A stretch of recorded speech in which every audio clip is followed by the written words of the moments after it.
অনুসারে শব্দ হচ্ছে ৫ প্রকার, যেটি আমরা নতুন ব্যাকরণ বইয়ে নবম দশম অনুযায়ী এটি হচ্ছে আবার ৪ প্রকার। অর্ধ তৎসম শব্দকে নতুন ব্যাকরণ বইয়ে এটি রাখা হয়নি। উৎপত্তি অনুসারে শব্দ হচ্ছে ৫ প্রকার: তৎসম শব্দ, অর্ধ তৎসম শব্দ, তদ্ভব শব্দ, দেশি শব্দ এবং বিদেশি শব্দ। তৎসম শব্দগুলো কি কি? চন্দ্র, সূর্য, নক্ষত্র, ভবন, ধর্ম, পাত্র, মনুষ্য। শুধু তৎসম শব্দে মূর্ধন্য ও মধ্যাহ্ন ব্যবহৃত হয়ে থাকে। অর্ধ তৎসম শব্দগুলো কি কি? জ্যোৎস্না, এটি জ্যোৎস্না, সাধ্য, সেরাধ্য, গৃহিণী, গিন্নি, বৈষ্ণব, বৈষ্ণব, কুৎসিত, কুৎসিত।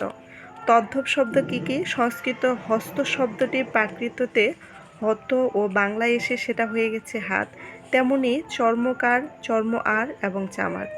দেশি শব্দ রয়েছে কুড়ি, ২০, কোল ভাষা, পেট, উদর, তামিল ভাষা, চুলা, উনুন, মুন্ডারি ভাষা। এরকম বিদেশি শব্দ কিছু রয়েছে। আরবি শব্দ রয়েছে বিদেশির মধ্যে, ফার্সি শব্দ রয়েছে, ইংরেজি শব্দ রয়েছে, পর্তুগিজ শব্দ রয়েছে, ফরাসি শব্দ, ওলন্দাজ শব্দ এবং গুজরাটি শব্দ, পাঞ্জাবি শব্দ, তুর্কি শব্দ, চীনা শব্দ, মায়ানমার বর্মী শব্দ এবং জাপানি শব্দ।